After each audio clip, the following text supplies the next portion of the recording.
Primicias Ministries, haciendo un último llamado de arrepentimiento a las ovejas perdidas de la casa de Israel, para que regresen a las sendas originales del único Dios verdadero.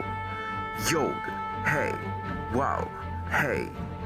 Esta semana estamos estudiando la parashá número 19, que tiene por título Terumá. Y terumá significa en hebreo ofrenda alzada o porción separada. Estamos leyendo desde Éxodo 25:1 hasta Éxodo 27:19. Esos capítulos nos dan instrucciones sobre el tabernáculo y sus utensilios. Y eso es lo que estamos estudiando esta semana en la parashá. Vuelvo y repito, parashá quiere decir porción de la Biblia o porción de la Torá. Y esta semana, cada semana tiene un título. El título de esta semana viene de Éxodo 25, capítulo 25, versículo 2, donde leemos: di a los hijos de Israel que recojan una ofrenda para mí. De todo varón generoso de corazón recogeréis una ofrenda para mí. Esta porción de la Torá pues tiene que ver con dar o el acto de dar. Y este primer principio lo encontramos aquí precisamente en Éxodo 25:2. El Eterno le da instrucciones a Moisés para que invite a los israelitas a dar una ofrenda para la construcción de un santuario, para donde la presencia de Elohim, de Dios, moraría entre el pueblo dentro de ese santuario o tabernáculo. Y acabamos de leer que el Señor, nuestro Elohim, le dice a Moisés que esta ofrenda no iba a ser un diezmo, ni un impuesto, ni mandatoria ni siquiera, sino que el pueblo del Eterno, los varones de Dios, de todas las tribus de Israel que habían acabado de salir de Egipto y se encontraban en el desierto, pues ellos iban a recoger una ofrenda, pero iba a ser una ofrenda especial de ciertos elementos o de ciertos materiales que tienen que ver con oro, plata y etcétera. Pero esta era una ofrenda de voluntad propia, dando libertad al pueblo a contribuir libremente. No, o sea, perdona la redundancia, pero era una ofrenda libre. La instrucción es recoger una ofrenda de parte de toda persona generosa. Así lo dice en la versión textual de la Biblia que estoy usando. En otra versión dice así: di a los hijos de Israel que tomen para mí ofrenda de todo varón que la diere de su voluntad, de corazón tomaréis mi ofrenda. Y esta es la nueva versión internacional. El Eterno quería que su pueblo ofrendara para el santuario, pero más que eso, él quería que ellos quisieran dar. Yahweh quería que su pueblo, los que son de corazón generoso únicamente, o sea, los que se les moviera el corazón, dieran con la motivación de querer ver los propósitos de Dios cumplidos entre ellos. O sea que cuando vemos dentro del pueblo del Eterno a una persona, un grupo de personas, un ministerio que es generoso, que no está calculando, uy, ¿cuánto me va a costar esto? Sino que da de corazón porque es tocado y movido a ser generoso, con alegría también. Pues ellos son las personas dentro de un ministerio, dentro del cuerpo de Yeshua, que quieren ver que los propósitos de nuestro Elohim, que los propósitos de nuestro Dios sean cumplidos. Y ese es el deseo que, que tiene todo creyente que es generoso y que da con alegría. Bueno, esta idea de dar del corazón se repite en lo que nosotros llamamos en hebreo Brit Hadashah o Nuevo Testamento. Y lo leemos en 2 de Corintios 9:7. Cada uno dé como se propuso en su corazón, no con tristeza o por obligación, porque Dios ama al dador alegre. Yahweh desea que su pueblo sea un pueblo de dadores alegres. Las escrituras nos dicen que Él ama a tales personas, lo acabamos de leer. Él ama al dador alegre. Pero muchos de nosotros luchamos con esto. Sabemos que somos llamados a ser generosos. Sabemos que debemos de apoyar a los ministros en las finanzas. Eso lo sabemos. Y sabemos que debemos de dar a los pobres, que debemos de ayudar al necesitado. Y muchos de nosotros lo hacemos y lo hemos hecho por muchos años. Pero yo les hago una pregunta. ¿Lo hacemos alegremente? ¿Lo hacemos con alegría? Entonces, si no lo estamos haciendo con alegría y si no somos generosos con un corazón alegre, con gozo, pues ¿cómo cambiamos eso? ¿Cuál sería la respuesta? Bueno, primeramente debemos de considerar y de examinar nuestro corazón. Debemos de hacer un tipo de introspección, ¿verdad?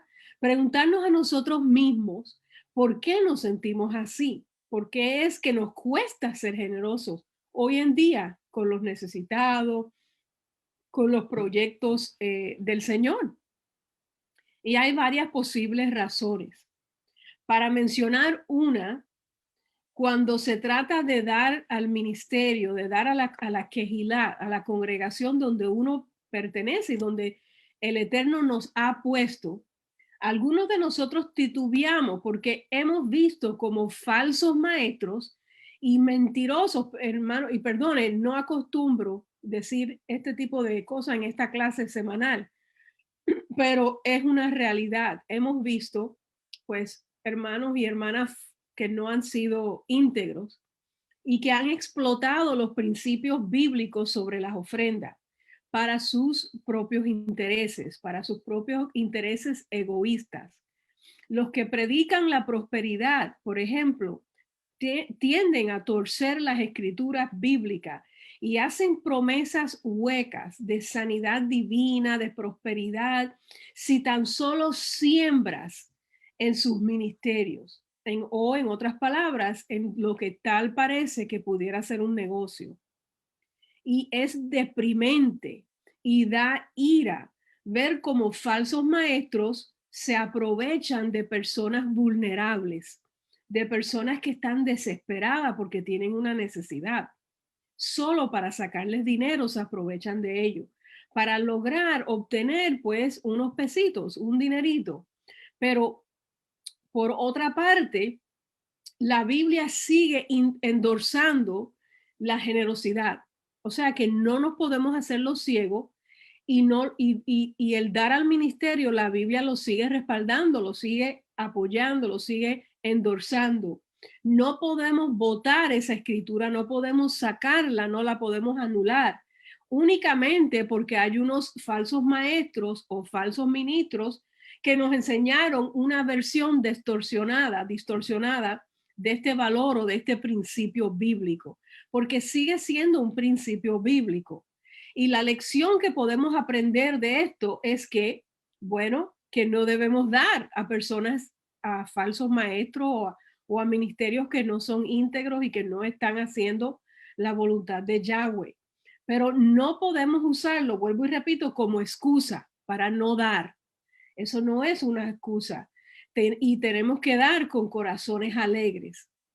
Así que para apoyar y para mantener a los que son verdaderos, a los que son fieles ministros, fieles pastores, fieles hermanos, fieles y verdaderos, que trabajan para la gloria de Elohim, la gloria de Dios, y no para gloriarse a sí mismo. A esos tenemos que apoyar y lo tenemos que hacer con generosidad y con alegría, según la porción que estamos leyendo esta semana. Otra razón que muchos de nosotros no somos alegres al dar Es que simplemente no podemos, no tenemos para dar en el momento. Y esta es una lucha muy real que muchas personas verdaderamente tienen. O sea que sabemos que es verdad que están pasando por una crisis financiera. Muchas personas apenas pueden pagar sus propias cuentas, sus propios biles, mucho menos al ministerio. Suplir la necesidad de otro en este momento no pueden. Y con solo pensar en dar, se llenan de estrés, se llenan de angustia, ¿verdad? Se ponen nerviosos. Bueno, primeramente, la solución de este problema no es dar menos, es dar más. Pero ahora le voy a explicar lo que estoy tratando de decir. En otras palabras, aquellos que pueden dar más, pueden dar de manera alegre a los que están en necesidad. Eso es lo que quise decir. Las comunidades locales, las Kehilat, las congregaciones, pueden tener un fondo de benevolencia, de ayuda, para ayudar a aquellos que en nuestra comunidad están luchando financieramente. A lo mejor ayudar a pagar los arreglos del carro familiar de ciertas familias que tienen esa necesidad o suplir el dinero de los alimentos de la semana hasta que se puedan volver a levantar. Y eso lo debemos de hacer como congregación con gozo y con alegría y con generosidad. Esto ayudaría a remediar el estrés financiero que muchas familias tienen que enfrentar y más desde hace un año para acá, con todo lo que sabemos que está ocurriendo. Y esto permitiría que los que pueden, pues dieran más. De todas maneras, si usted está luchando o batallando financieramente, pues dé lo que usted pueda dar. Yo les recomiendo que eso sea lo que usted haga. Eso puede ser $1 por la semana, $5, 20, dependiendo de lo que usted pueda dar. Pero no se llene de estrés sobre esto. Yo lo he visto en los hermanos en la congregación, se ponen tristes, pero de acuerdo a lo que acabamos de leer y lo que estamos estudiando, es que el Eterno quiere que nosotros nos acercamos a Él por nuestra propia voluntad y con mucha alegría en el corazón, con gozo. No se sienta mal cuando no pueda dar más. Yeshua dijo, Jesús, Yeshua, nuestro Mesías, dijo que la viuda pobre que fue movida a dar 2 monedas de cobre al tesoro del templo, dio más que los ricos que contribuían grandes cantidades. ¿Y dónde leemos esto? Pues vamos a compartir esta palabra que se encuentra en Marcos 12, 41 al 44. Y sentado enfrente del arca de las ofrendas, dentro del templo, un Shabbat, Yeshua observaba cómo la gente echaba cobre en el arca y muchos ricos echaban mucho, pero llegando una viuda pobre echó 2 blancas, lo que es un cuadrante.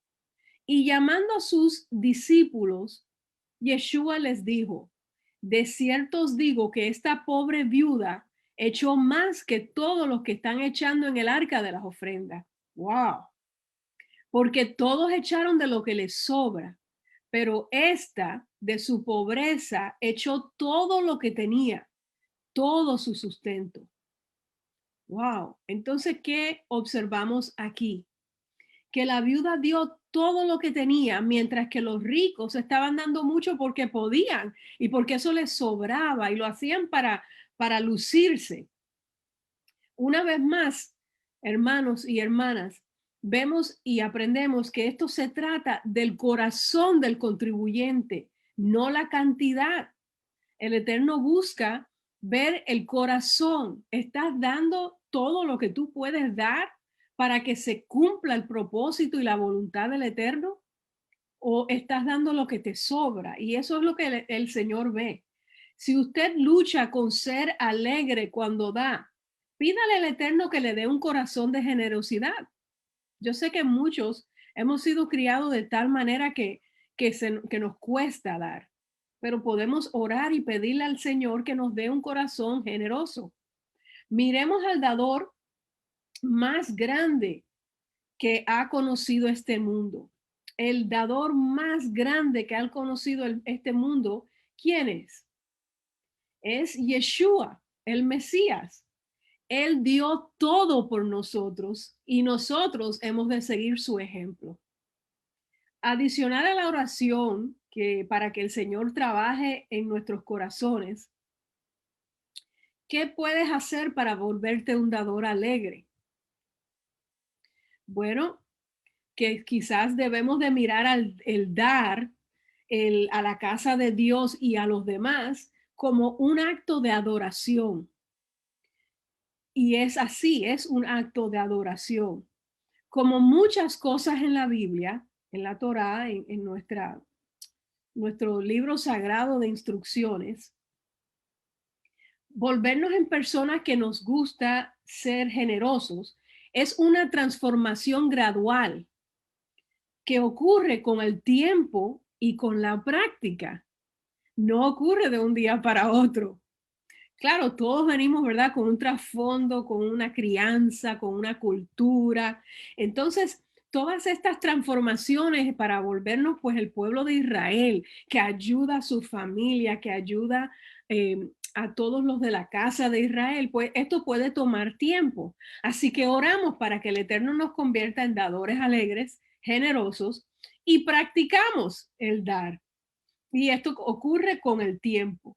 Muchos de nosotros, por ejemplo, no que guardamos el día de Shabbat ahora, el día de reposo, nos podemos recordar cómo éramos cuando primero comenzamos.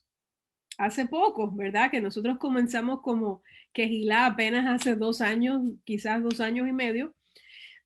Si no nos criamos guardando el Shabbat, no nos fue fácil o natural el descansar el séptimo día. No fue algo que tuvimos que ajustarnos, ¿verdad? Aunque recibimos la revelación que el día de reposo no era el domingo, que era el séptimo día de la semana.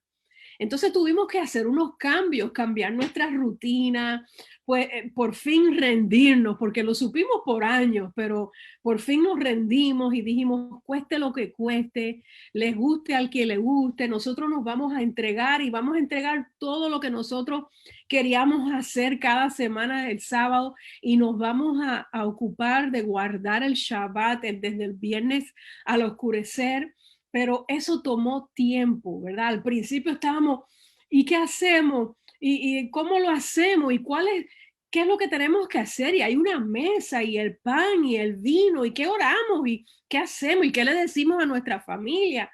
Etcétera.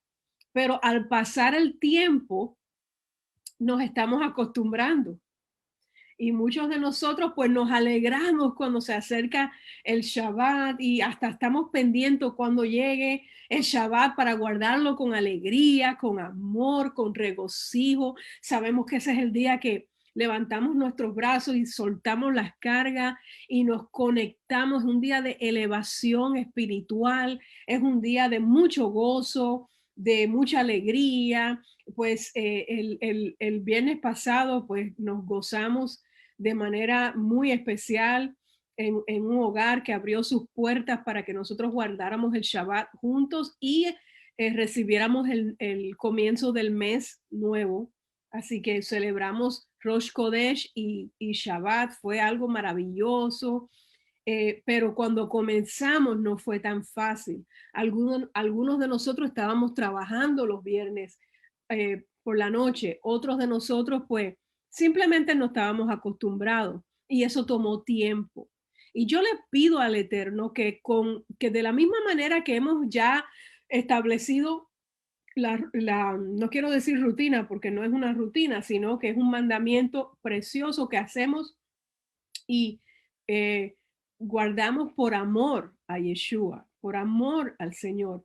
Pues de esa misma manera nosotros nos volvamos no solamente un pueblo que guarda Shabbat, sino un pueblo que es generoso y que cuando ve la necesidad de un hermano, de una hermana, pues abre la mano libremente y puede dar, pero no solamente dar, sino dar con gozo y con alegría.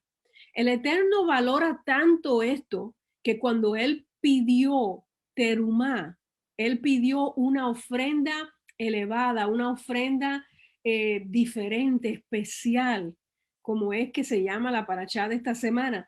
¿Por qué? Porque Él quiso que todo este material pues se buscara de parte de un pueblo que se gozaba en darlo para el tabernáculo, para el lugar de la morada del Eterno. Y qué interesante es que cada uno de nosotros pues está trabajando en esto.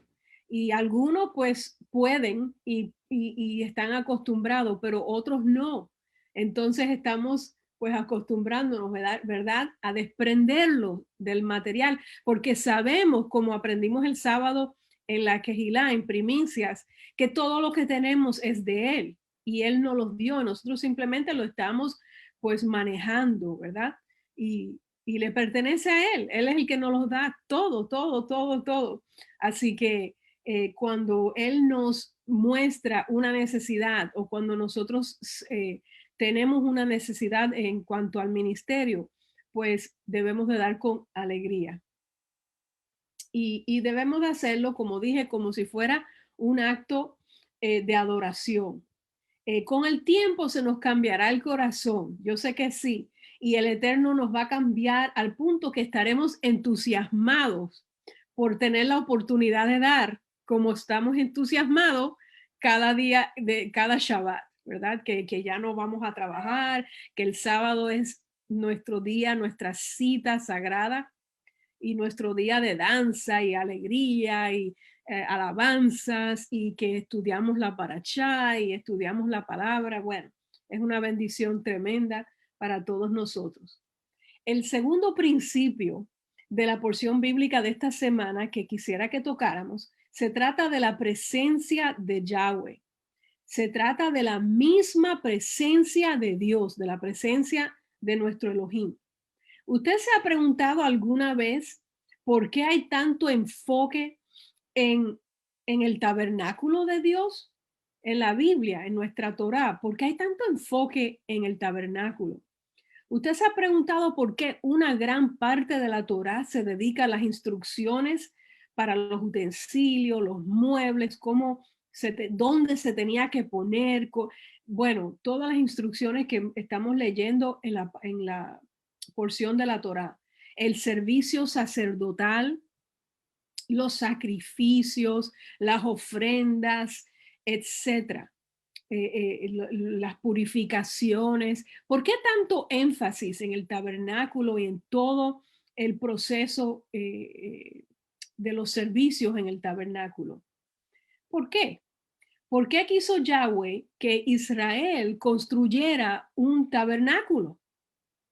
Bueno, en esta porción de la Torá aprendemos la respuesta a esa pregunta y se encuentra en Éxodo 25:8.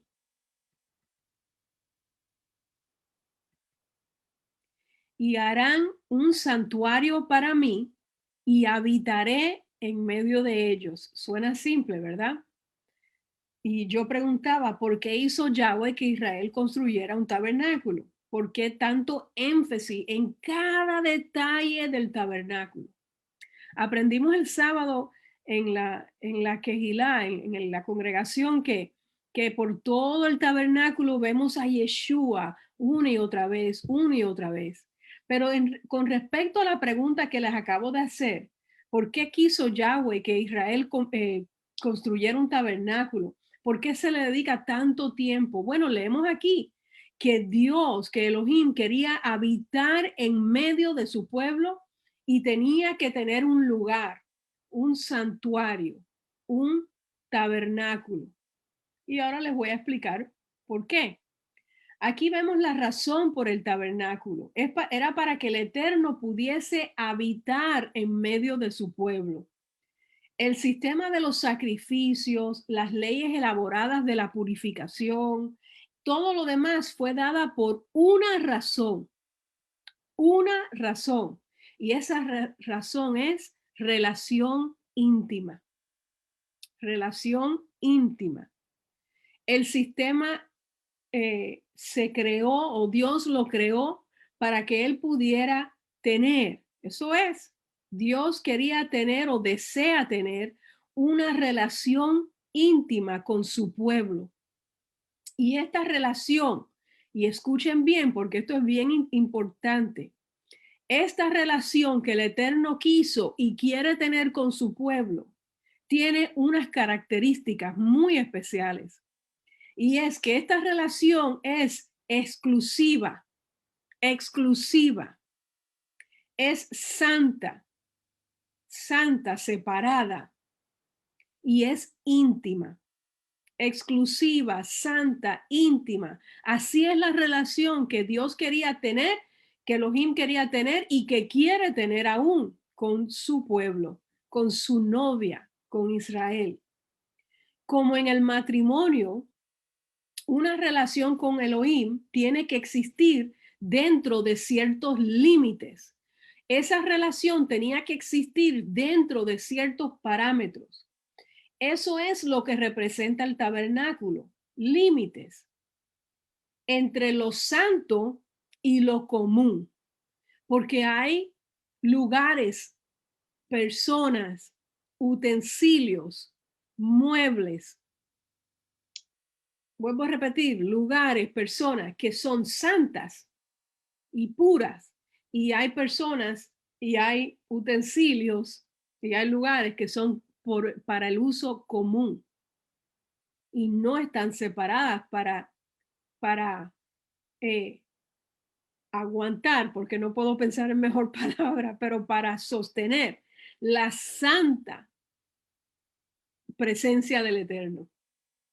Entonces, el tabernáculo era lo que establecía los límites para una relación exclusiva, santa, íntima entre el Eterno y su pueblo. Eso es lo que representa el tabernáculo. Piénsalo de esta manera. Siempre tratamos de tomar los conceptos y lo que estamos estudiando semanalmente y aplicarlo y aplicarlo de una manera que nosotros lo entendamos con más facilidad. Si usted que me escucha está casado o está casada, y compartes un dormitorio con tu esposo, con tu esposa, yo espero que sí, eso es un lugar sagrado, eso es un lugar separado, intencionado, o sea, creado intencionalmente para el descanso, pero también para la intimidad entre los esposos. Esa intimidad que no se comparte con más nadie, sino que es para exclusivo, porque es para el esposo y la esposa únicamente. A nadie más se le permite entrar al dormitorio. Bueno, en la mayoría de los casos, no, bueno, se supone. Solo usted y su esposa, o solo usted y su esposo. Hay algo más, y así que ese principio, ¿verdad? De que el Eterno quería tener una relación y manifestarse de manera absoluta y concreta en medio de su pueblo. Y el tabernáculo fue lo que él creó para tener un lugar de reunión, algo tan precioso, tan especial. Y hay algo más que está conectado con esta invitación de tener una relación con Dios. Y es que tenemos que querer tenerla, que tenemos que querer, igual que tenemos que querer ofrendar, ayudar con gozo. La relación íntima que el Eterno quiere tener es con un pueblo que también quiere tener esa relación.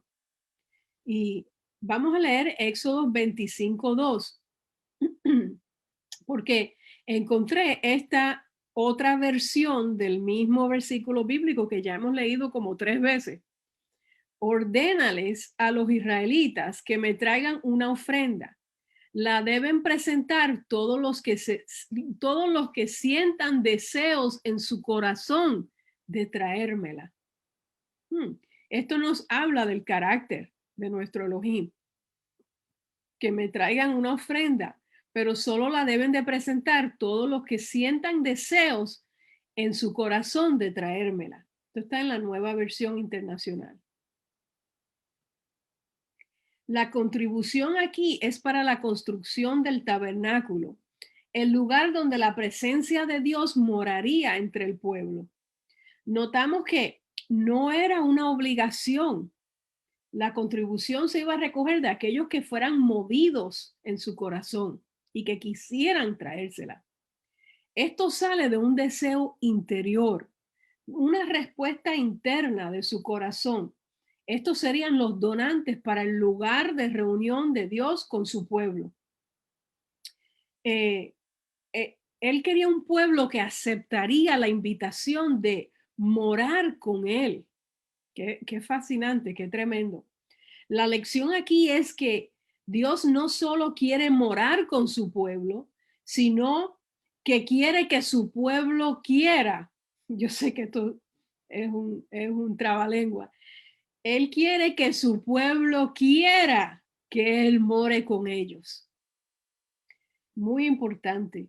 Tener una relación con Yahweh no se trata de obligaciones, hermanos. Ni se trata tampoco de tener que saltar por los aros, ¿verdad? De la religión o tener que cumplir con los requisitos de una religión. No, no, no se trata de eso. Cuando hablamos de tener una relación íntima con el Dios de Israel, se trata de una relación, se trata de intimidad y se trata de un deseo muy personal. Mientras que no hay un templo físico o un tabernáculo en estos días actuales, eso no cambia la voluntad de Yahweh, que es y sigue siendo morar entre su pueblo. Bendito el Eterno. Y mientras nosotros anticipamos el retorno de Yeshua, cuando el templo será reconstruido, dice la palabra, todavía podemos experimentar o saborear la presencia divina de nuestro Elohim, aún hoy en día. Rab Shaul, el rabino Shaul, el apóstol Pablo, escribió que la presencia de Yahweh habita en medio del cuerpo de Mashiach, de Mesías, de Yeshua, cuando estos se unen a alabarlo y a buscar de su presencia. Y esto lo leemos en Efesios 2, 19 al 22.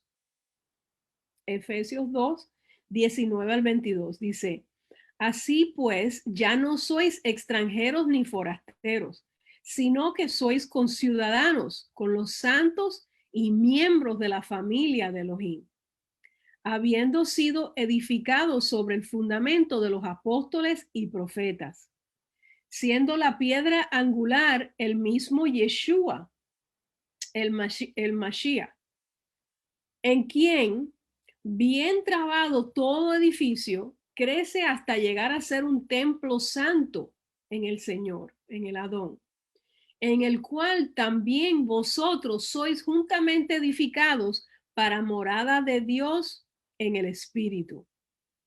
¿Qué nos dice esto? Que nosotros, al aceptar a Yeshua y ser hijos de Abraham por fe en el Mesías, pues ya no somos gentiles, ya no somos extranjeros. Nosotros que antes estábamos lejos de la ciudadanía de Israel, dice la palabra, ahora nos hemos vuelto ciudadanos con los santos, con la familia de Dios. Y nosotros estamos sobre el fundamento que pusieron los apóstoles y los profetas, y del cual ese fundamento, la piedra angular, la piedra principal es Yeshua, el Mesías. Y que en este edificio que crece hasta llegar a ser un templo santo en el Señor de manera figurativa, pero de manera cierta, porque en el cual nosotros somos edificados y también tenemos la morada de Dios en el Espíritu. Esta palabra es profunda, ahí a donde usted la ve. El Eterno desea tener una relación contigo y conmigo, con nosotros, pero esa relación es santa y es íntima. No es santa como pensábamos antes que lo que significaba la santidad. Es santa. Él espera que sea separada y diferente a todo lo demás porque el Eterno es santo. Y por lo tanto tiene límites y estos límites van de acuerdo a la palabra de Dios. Nosotros no, yo me gozo porque no inventamos, ¿verdad? Ahora lo que dice el Eterno, sino que estudiamos su Torah y sabemos. Y sabemos que esa palabra la obedeció Yeshua, que es Yahweh mismo. Y nos dio ejemplo de cómo nosotros hemos de vivir para tener una relación íntima con nuestro Elohim. Aún más, el Eterno quiere que tú desees tener esa relación con Él, te acerques a Él. Dice la palabra que si nosotros nos acercamos a Él, Él se acercará a nosotros. Nosotros, yo estoy llegando al fin de estos comentarios, de estos aprendizajes, de poder aplicar la Torá a nuestra vida personal. Pero yo quiero que eh, nosotros pues pensemos que tenemos que orar para poner en práctica la generosidad con alegría, porque hay mucha necesidad. Y el Eterno nos dice que Él nos da una visión y que nos alumbra el camino para que nosotros veamos ciertas cosas, ¿verdad? Y que también otros vean a Yeshua en nosotros. Y con la generosidad y con el dar, con corazones alegres, nosotros damos testimonio de eso. También tenemos que recordar que el tabernáculo fue hecho para que el Eterno morara con su pueblo. Pero de la misma forma que Él quiso que las ofrendas fueran de parte de corazones movidos a hacerlo, a donar para la obra, de esa misma manera Él quiere que nosotros tengamos una relación íntima con Él y quiere que deseemos estudiar la Torá para entonces llegarlo a conocer y para enseñarle a los demás, a todos los que vienen llegando de diferentes partes, ¿verdad? Que han escuchado el silbido de Dios y que están regresando a la casa del Padre. Yo quería tocar un punto más adicional, ya que nos quedan 10 minuticos, que es un comentario sobre el arca del pacto. Esta arca, que es como un cajón, usted lo va a leer en la paracha de esta semana, que estamos leyendo de Éxodo 25 al 27, pues es donde él mandó a depositar las tablas de los 10 mandamientos, y él mandó a que se construyeran dos querubines, ¿verdad? Sobre esa arca, unos aros, unos postes, ¿verdad? Para mover el arca de la manera correcta. Entonces, dentro del Mishkan o del tabernáculo y en el mismo centro del tabernáculo donde estaba el arca, pues se encuentra el arca del pacto. Y el arca tenía una cubierta, como una tapa, por así decirlo. Y esa tapa en hebreo se llama caporret, caporret. Si no me equivoco, y si me equivoco, perdónenme porque yo estoy aprendiendo junto a ustedes. Y en esa tapa, el caporet, pues que muchos le han dicho en inglés se dice el mercy seat, que es como un asiento, el asiento de la misericordia. ¿Por qué le pusieron ese nombre? Porque cuando entraba una vez al año en Yom Kippur el sumo sacerdote, pues allí estaba la presencia del Eterno, la presencia del Eterno. Pero hay algo muy interesante que aprendemos. Como les dije, habían dos querubines, ¿verdad? Mirando hacia abajo sobre ese caporet, ese asiento. Y de ahí el Eterno le habló a Moisés de ese lugar, sobre el arca del pacto, en el medio del tabernáculo. Después, en ese mismo lugar, el Eterno le manda al sumo sacerdote que durante el tiempo de Yom Kippur, que salpicara o rociara la sangre de un animal que había sido sacrificado por los pecados del pueblo.